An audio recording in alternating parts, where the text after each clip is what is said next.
কে বলবে যে একটা এরকম প্লাস্টিকের গামলায় এত বড় পদ্ম গাছটা হয়েছে? দেখে মনে হচ্ছে যেন পুকুরেরই পদ্ম গাছ। পদ্ম গাছটার চেহারা একবার দেখুন, কীরকম হেলথ হয়েছে একবার দেখুন, আর পাতার সাইজ একবার দেখুন। পুরো 1 হাত বড় বড় পাতা হয়েছে, যে সব কটা পাতার পুরো 1 হাত বড় বড় পাতা হয়েছে। মানে দেখে যেন মনে হচ্ছে পুকুরের মধ্যে হয়ে আছে, অথচ দেখুন একদম ছোট্ট একটা প্লাস্টিকের গামলার মধ্যে হয়েছে, যেগুলো 100 টাকার গামলা বলা হয়, সেই গামলার মধ্যে হয়েছে একটু ছড়ানো।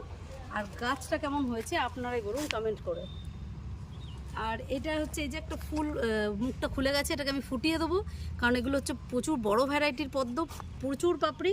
একটু ফুটিয়ে দিলে খুব ভালো ফুটে যায় ফুলটা, কারণ এতটাই পাপড়ি আর নিজে নিজে ভালো করে ফুটতে পারে না।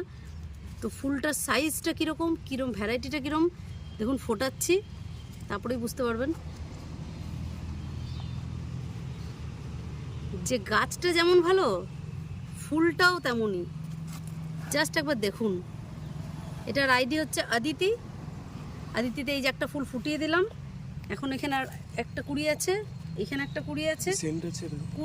কুড়ির সাইজগুলো হচ্ছে একদম যেন লাড্ডুর মতন গোল গোল। আর এই হচ্ছে ফুলের সাইজ।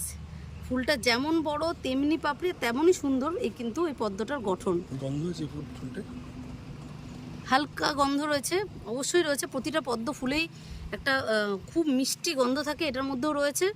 আর প্রচুর পাপড়ি, খুব সুন্দর একটা ডিপ পিঙ্ক কালারের একটা ভ্যারাইটি।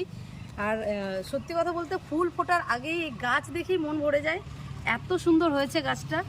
কোনো রকম এক্সট্রা কোনো রকম সার দেওয়া নয়, একদম সাধারণ পদ্ধতিতে গাছ করা। এই যে এখানে পাশেও দেখতে পাচ্ছেন যে গাছের চেহারা কীরকম হয়েছে, এই যে পাতা দেখতে পাচ্ছেন, প্রত্যেকটা পাতা কিন্তু 1 হাত, মানে 1 হাতের থেকেও বড় হয়ে গেছে এটার পাতা। তো আমাদের কিন্তু একদম সাধারণ পদ্ধতিতে পদ্ম গাছ করা হয়, যেটা কোনো পুকুরের পাঁক নয়, একদম ফ্রেশ যেটা জমির মাটি হয় সেই ফ্রেশ সাদা মাটি দিয়ে করা। আর নিচে ভার্মি কম্পোস্ট আছে আর কিছু লোটাস ফুড আছে, তাতেই দেখুন গাছের চেহারা কীরকম হয়েছে। আর ফুল ফোটার আগে গাছ দেখেই মুগ্ধ, মানে পাতা দেখে মন ভরে যাবে, এত বিশাল বিশাল পাতা হয়েছে। মনে হবে না যে এত ছোটো গামলার মধ্যে রয়েছে, ওর থেকেও ছোটো গামলায় এই গাছটা রয়েছে, একদম ছোট্ট গামলায় রয়েছে।